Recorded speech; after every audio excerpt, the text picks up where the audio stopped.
Hello दोस्तों, स्वागत है आपका हमारे चैनल यूपी एग्ज़ाम क्विज़र में।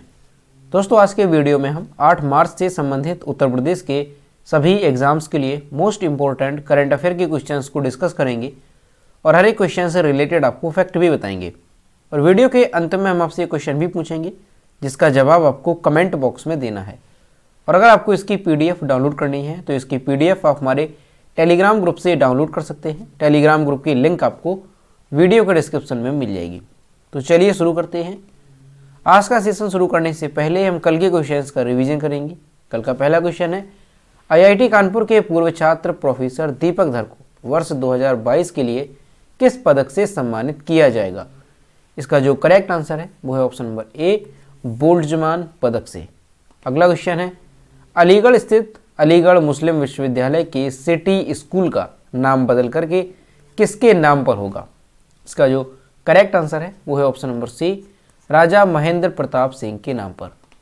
और दोस्तों, उत्तर प्रदेश करंट अफेयर की लास्ट 1 ईयर की अगर आपको PDF डाउनलोड करनी है तो इसकी लिंक आपको वीडियो के डिस्क्रिप्शन में मिल जाएगी। वहाँ से आप इस PDF को डाउनलोड कर सकते हैं। इस PDF में हमने जनवरी से लेकर के दिसंबर 2021 तक उत्तर प्रदेश करंट अफेयर के सभी इंपॉर्टेंट क्वेश्चंस को विस्तार पूर्वक बताया है। और दोस्तों, इसके साथ ही अगर आपको मंथली करंट अफेयर डाउनलोड करनी है यानी जनवरी मंथ या फिर फरवरी मंथ 2022 की, तो इसकी लिंक भी आपको वीडियो के डिस्क्रिप्शन में मिल जाएगी। तो वहाँ से आप ये दोनों PDF डाउनलोड कर सकते हैं। और दोस्तों, PDF डाउनलोड करने में अगर कोई भी प्रॉब्लम होती है तो साइट पर आपको WhatsApp नंबर मिल जाएगा जिस पर आप कॉन्टैक्ट कर सकते हैं। अगला क्वेश्चन है, सूरजकुंड हस्तशिल्प मेला का आयोजन कहाँ किया गया? इसका जो करेक्ट आंसर है वो है ऑप्शन नंबर सी, हरियाणा में। अगला क्वेश्चन है, ICC महिला क्रिकेट विश्व कप 2022 का आयोजन किस देश में किया जा रहा है?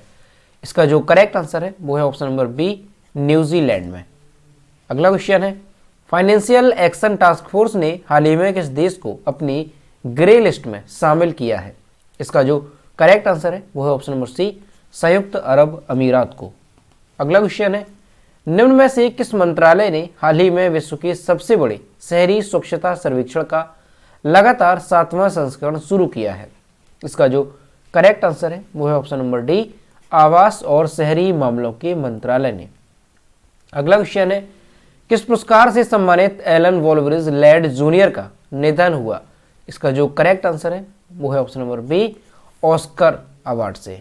अगला क्वेश्चन है, किस राज्य को होलंगी में अपना पहला ग्रीनफील्ड हवाई अड्डा मिला? इसका जो करेक्ट आंसर है वो है option number C, Arunachal Pradesh को। अगला क्वेश्चन है, प्रो कबड्डी लीग सीजन 8 का खिताब किस टीम ने जीता? तो ये खिताब जीता है दबंग दिल्ली ने, यानी ऑप्शन नंबर ए यहाँ पे करेक्ट होगा। तो दोस्तों, ये थे कल के क्वेश्चंस जिसका हमने रिवीजन किया। अब हम शुरू करते हैं आज का सेशन। आज का पहला क्वेश्चन है, हाल ही में किस कॉलेज के इंजीनियरिंग प्रोफेसर की टीम ने खास रोबोट बनाया जो कोरोना जैसी बीमारियों में मददगार बनेगा? इसका जो करेक्ट आंसर है वो है ऑप्शन नंबर ए, प्रभात इंजीनियरिंग कॉलेज कानपुर ने। कानपुर के प्रभात इंजीनियरिंग कॉलेज के प्रोफेसर डॉक्टर निर्विकार शरण कटियार व उनकी टीम ने एक विशेष रोबोट बनाया जो मरीजों की देखभाल के साथ सटीक रिपोर्ट भी देगा। इसके अलावा मरीज के पास जाकर उसका उपचार करने में भी ये जो रोबोट है ये सक्षम होगा। इस रोबोट में विभिन्न प्रकार के सेंसर लगाए गए हैं जिनकी मदद से मरीज का ऑक्सीजन लेवल, शरीर के तापमान आदि को मापा जा सकेगा। जांच के बाद रोबोट खुद ही सेंसर की मदद से पूरी सूचना एक संदेश के रूप में कंप्यूटर स्क्रीन पर भेजेगा, जिसे देख करके डॉक्टरों को ये पता लग सकेगा कि मरीज की हालत में सुधार हुआ है या फिर नहीं। तो दोस्तों, इस तरह का जो खास रोबोट है वो कानपुर के प्रभात इंजीनियरिंग कॉलेज के जो प्रोफेसर हैं डॉक्टर निर्विकार शरण कटियार और उनकी जो टीम है उन्होंने मिलकर के बनाया है। तो यहाँ पर आपको ध्यान रखना है किस कॉलेज ने, तो प्रभात इंजीनियरिंग कॉलेज के। अगला क्वेश्चन है, उत्तर प्रदेश क्रिकेट टीम ने रणजी ट्रॉफी में किस राज्य की टीम को हरा करके नॉकआउट में प्रवेश किया? इसका जो करेक्ट आंसर है वो है ऑप्शन नंबर सी, महाराष्ट्र की टीम को। उत्तर प्रदेश ने रणजी ट्रॉफी एलीट ग्रुप जी के मैच में महाराष्ट्र को 6 विकेट से हरा करके नॉकआउट में जगह बना ली। महाराष्ट्र की टीम पहली पारी में बढ़त बनाने के बाद भी मैच हार गई। महाराष्ट्र ने चौथे दिन 5 विकेट पर 211 रन बनाकर पारी घोषित करने का साहसिक फैसला लिया। वहीं उत्तर प्रदेश ने 357 रन के बड़े लक्ष्य को हासिल करके जीत दर्ज की है। तो दोस्तों ध्यान रखना है कि उत्तर प्रदेश ने जो है रणजी ट्रॉफी एलीट ग्रुप जी के मैच में महाराष्ट्र को 6 विकेट से हरा करके नॉकआउट में जगह बनाई है। और जो उत्तर प्रदेश है उसने 357 रन के बड़े लक्ष्य को हासिल किया है। अगला क्वेश्चन है, गंगा कायाकल्प के लिए हाल ही में किस मिशन को विशेष जूरी पुरस्कार से सम्मानित किया गया है? इसका जो करेक्ट आंसर है वो है ऑप्शन नंबर सी, स्वच्छ गंगा के लिए राष्ट्रीय मिशन को। 7वें भारत उद्योग जल सम्मेलन और फिक्की जल पुरस्कारों के 9वें संस्करण के दौरान हाल ही में गंगा कायाकल्प के लिए स्वच्छ गंगा के लिए राष्ट्रीय मिशन को विशेष जूरी पुरस्कार से सम्मानित किया गया। इस स्वच्छ गंगा के लिए राष्ट्रीय मिशन के लिए जी अशोक कुमार को नए महानिदेशक के रूप में भी नियुक्त किया गया है। तो यहाँ से आपको ध्यान रखना है कि अगर पूछा जाता है कि विशेष जूरी पुरस्कार से जो है किस मिशन को सम्मानित किया गया, तो ये है स्वच्छ गंगा के लिए राष्ट्रीय मिशन को। और दोस्तों जो जी अशोक कुमार हैं, इन्हें राष्ट्रीय जो स्वच्छ गंगा मिशन है इसके महानिदेशक के रूप में नियुक्त किया गया है। और दोस्तों ये जो राष्ट्रीय स्वच्छ गंगा मिशन है यानी NMCG national mission for clean Ganga NMCG, ये शुरू कब हुआ था? तो 2014 में इसकी शुरुआत हुई थी। और इसका जो लक्ष्य है वो क्या है? तो गंगा नदी की सफाई करना इस मिशन का उद्देश्य है। अगला क्वेश्चन है, निम्न में से कौन सा खिलाड़ी पूर्व भारतीय कप्तान कपिल देव को पीछे छोड़कर टेस्ट में विकेट लेने के मामले में दूसरे भारतीय बॉलर बन गए हैं? इसका जो करेक्ट आंसर है वो है option number A, R Ashwin. और यहाँ पर आप इमेज में देख सकते हैं, ये है आर अश्विन जो कि टेस्ट में विकेट लेने के मामले में दूसरे भारतीय बॉलर बन गए हैं। पहले टेस्ट के तीसरे दिन आर अश्विन ने डिकवेला का विकेट लेते ही टेस्ट में अपने 435 विकेट पूरे किए। इसके बाद उन्होंने कपिल देव को पीछे छोड़ दिया। कपिल देव ने 434 विकेट लिए थे। अश्विन भारत के दूसरे सफल गेंदबाज बन गए हैं। Leg spinner Anil Kumble test में भारत के सफल गेंदबाज हैं। उन्होंने 619 विकेट झटके हैं। आर अश्विन वनडे में भी 150 से अधिक विकेट ले चुके हैं। तो दोस्तों क्वेश्चन काफ़ी इंपॉर्टेंट है, यहाँ से आपको अच्छे से ध्यान रखना है कि जो आर अश्विन है ये जो है अनिल कुंबले के बाद सबसे ज़्यादा विकेट लेने वाले जो है खिलाड़ी बन गए हैं। और जो अनिल कुंबले हैं उन्होंने टेस्ट में कितने विकेट लिए हैं? तो उन्होंने 619 विकेट लिए हैं। और जो आर अश्विन हैं इन्होंने टेस्ट में 435 विकेट पूरे किए। और ऐसा कर करके इन्होंने किसको पीछे छोड़ा है?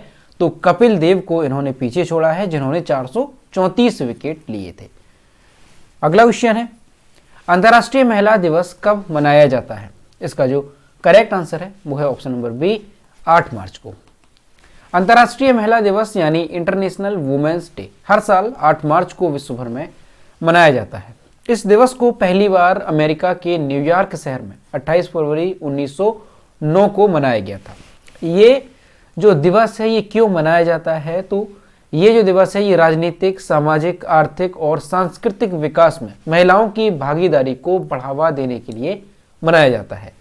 2022 की अंतर्राष्ट्रीय महिला दिवस की थीम क्या रही?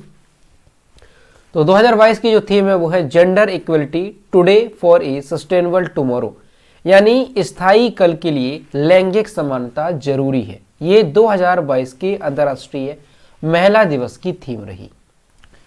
तो यहाँ से आपको अच्छे से ध्यान रखना है कि अंतर्राष्ट्रीय महिला दिवस ये कब मनाया जाता है?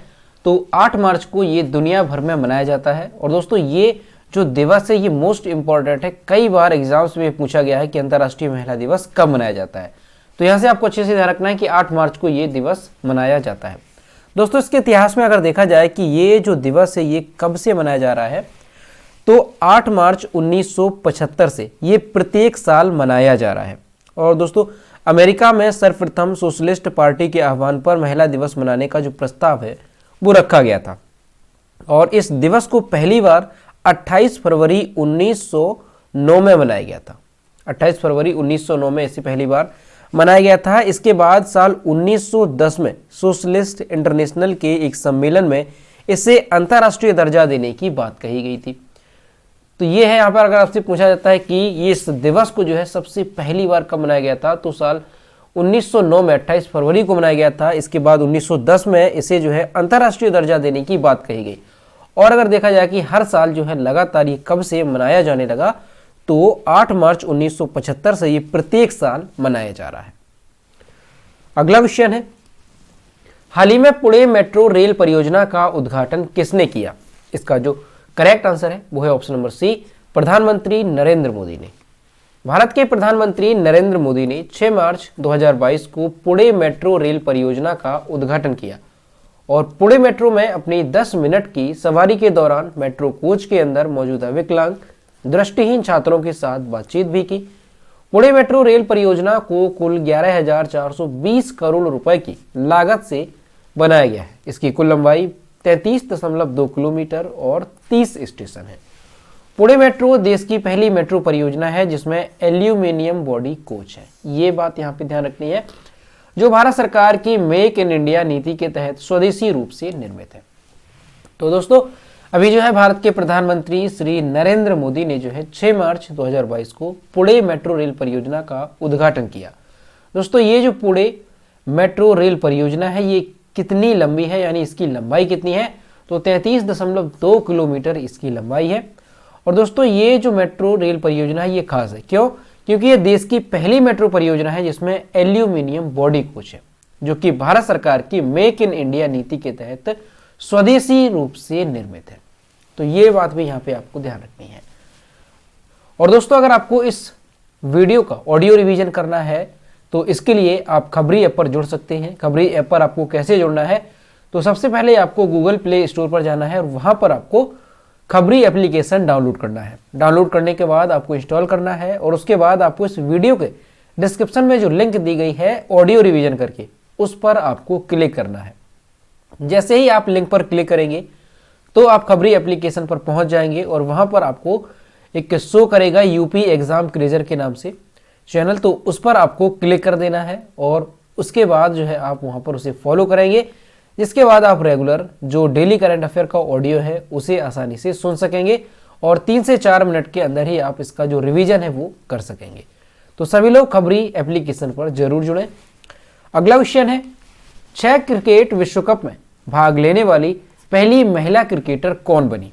तो ये बन गई हैं मिताली राज, यानी ऑप्शन नंबर ए यहाँ पे करेक्ट होगा। और यहाँ पर आप इमेज में देख सकते हैं, ये हैं मिताली राज जो कि 6 क्रिकेट विश्व कप में भाग लेने वाली पहली महिला क्रिकेटर बन गई है।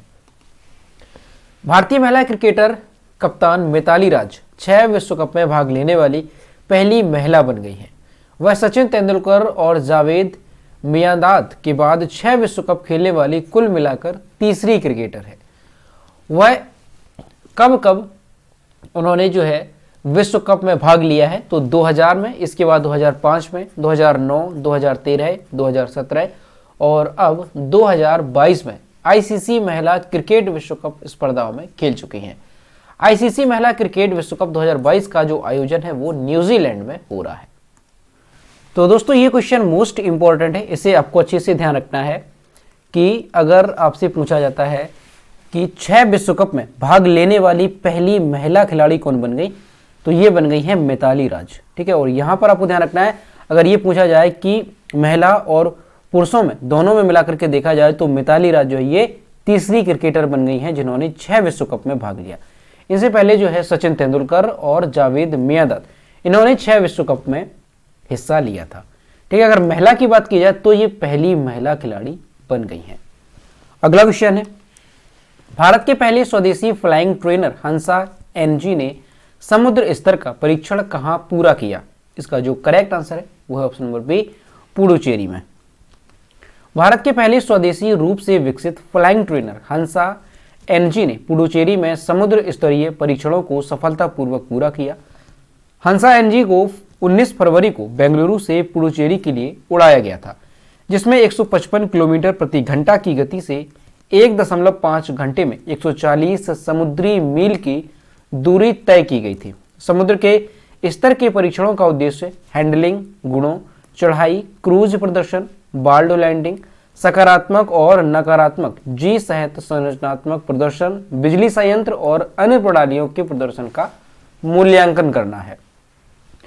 तो दोस्तों यहाँ पर जो भारत का पहला स्वदेशी रूप से विकसित फ्लाइंग ट्रेनर है, इसका नाम क्या है? तो हंसा NG इसका नाम है। इसे जो है अभी पुडुचेरी में समुद्र स्तरीय परीक्षण करवाया गया था, तो उसमें ये जो है सफलतापूर्वक पूरा किया है। और समुद्र के स्तर परीक्षणों का उद्देश्य क्या है कि हैंडलिंग गुणों, चढ़ाई, क्रूज प्रदर्शन, बाल्ड लैंडिंग, सकारात्मक और नकारात्मक जी सहित संरचनात्मक प्रदर्शन, बिजली संयंत्र, तो ये जो सारे प्रदर्शन होते हैं इसका मूल्यांकन किया जाता है समुद्र स्तर के परीक्षणों में। ठीक है, तो यहाँ पर आपको ध्यान रखना है कि भारत के पहले स्वदेशी रूप से विकसित जो फ्लाइंग ट्रेनर है इसका नाम क्या है? तो हंसा NG। अगला क्वेश्चन है, स्टडी इन इंडिया मीट 2022 का उद्घाटन कहाँ हुआ? इसका जो करेक्ट आंसर है वो है ऑप्शन नंबर C, ढाका में। 2 दिवसीय स्टडी इन इंडिया 2022 बैठक का उद्घाटन ढाका, बांग्लादेश में किया गया। भारतीय उच्चायोग द्वारा आयोजित कार्यक्रम का उद्घाटन बांग्लादेश के शिक्षा मंत्री डॉक्टर दीपू मोनी और बांग्लादेश में भारत के उच्च आयुक्त विक्रम दोराईस्वामी ने किया। बांग्लादेश के शिक्षा मंत्री ने कहा कि दोनों देशों के बीच शैक्षिक आदान प्रदान से दोनों देशों के बीच मैत्रीपूर्ण संबंध और मजबूत होंगे। उन्होंने कहा कि आज के छात्रों की जिम्मेदारी है कि वे दक्षिण एशिया के देशों द्वारा सामना की जा रही गरीबी जैसे सामान्य मुद्दों का समाधान खोजें। तो दोस्तों अभी जो है 2 दिवसीय स्टडी इन इंडिया 2022 बैठक का उद्घाटन जो है वो बांग्लादेश के ढाका में किया गया है। अब दोस्तों ये जो स्टडी इन इंडिया कार्यक्रम है ये है क्या? तो स्टडी इन इंडिया कार्यक्रम 2018 में, कब ध्यान रखना है, 2018 में शिक्षा मंत्रालय द्वारा शुरू की गई एक प्रमुख परियोजना है। कार्यक्रम को वैश्विक छात्र समुदाय को भारत में उच्च शिक्षा प्राप्त करने के लिए प्रोत्साहित करने के लिए डिजाइन किया गया था। यानी ये जो कार्यक्रम है इसे क्यों शुरू किया गया था? तो इसलिए कि जो दुनिया भर के छात्र हैं, यानी हमारे देश के बाहर के जो छात्र हैं दूसरे देशों के, उन्हें जो है भारत में उच्च शिक्षा प्राप्त करने के लिए प्रोत्साहन किया जाए, इसके लिए इसे शुरू किया गया था। ये दुनिया भर के छात्र बिरादरी को आने और भारत के शीर्ष संस्थानों से सर्वश्रेष्ठ शैक्षणिक सीखने का अनुभव करने में मदद करता है। तो यहां पर आपको ध्यान रखना है कि जो 2 दिवसीय स्टडी इन इंडिया बैठक है 2022 की, इसका उद्घाटन जो है अभी बांग्लादेश के ढाका में किया गया है। अगला क्वेश्चन है, फिलिस्तीन में हाल ही में भारत के किस राजदूत का निधन हो गया? इसका जो करेक्ट आंसर है वो है ऑप्शन नंबर D, मुकुल आर्य का। फिलिस्तीन में भारत के राजदूत मुकुल आर्य का निधन हो गया। साल 2008 बैच के भारतीय विदेश सेवा के अधिकारी मुकुल आर्य काबुल और मॉस्को के भारतीय दूतावास में भी सेवाएं दे चुके थे। वे पेरिस में यूनेस्को के लिए भारत के स्थायी प्रतिनिधि मंडल में भी सेवाएं दे चुके थे। उन्होंने नई दिल्ली में विदेश मंत्रालय के मुख्यालय में भी कार्य किया था। उन्होंने दिल्ली यूनिवर्सिटी और जवाहरलाल नेहरू यूनिवर्सिटी से अर्थशास्त्र की पढ़ाई की थी। तो दोस्तों अभी जो है फिलिस्तीन में भारत के जो राजदूत थे मुकुल आर्य, उनका निधन हो गया है और ये साल 2008 बैच के भारतीय विदेश सेवा के अधिकारी थे। तो दोस्तों ये थे 8 मार्च से संबंधित उत्तर प्रदेश के सभी एग्जाम्स के लिए मोस्ट इंपोर्टेंट करंट अफेयर के क्वेश्चन जो कि हमने डिस्कस किए। अब हम देखते हैं कल के वीडियो का क्वेश्चन जो हमने आपसे पूछा था।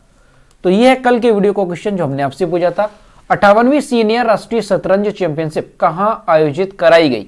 इसका जो करेक्ट आंसर था वो ऑप्शन नंबर A था, कानपुर, और लगभग सभी स्टूडेंट्स ने इसके सही जवाब किए। और मैं आपसे हर रोज कहता हूं कि जो भी क्वेश्चन आपसे पूछा जाए तो सभी लोग क्वेश्चन का आंसर जरूर किया करो। तो ये है आज का क्वेश्चन, निम्न में से किस देश के मानव रहित सबमर्सिबल ने हाल ही में महासागर के नीचे तक विश्व के सबसे गहरे बिंदु तक गोता लगाने का कीर्तिमान बनाया? ऑप्शन नंबर A है चीन, B है जापान, C है अमेरिका और D है रूस। तो इसका जो भी करेक्ट आंसर है वो आपको कमेंट बॉक्स में बताना है। तो दोस्तों अगर आपको आज का वीडियो पसंद आया हो तो वीडियो को लाइक करें, अपने दोस्तों के साथ शेयर करें, और अगर अभी तक हमारे चैनल पर नए हैं तो चैनल को सब्सक्राइब करना ना भूलें। साथ ही बेल आइकन को भी प्रेस करें ताकि टाइम टू टाइम नोटिफिकेशन आप तक पहुंचता रहे। तो मिलते हैं नेक्स्ट वीडियो में। Thank you.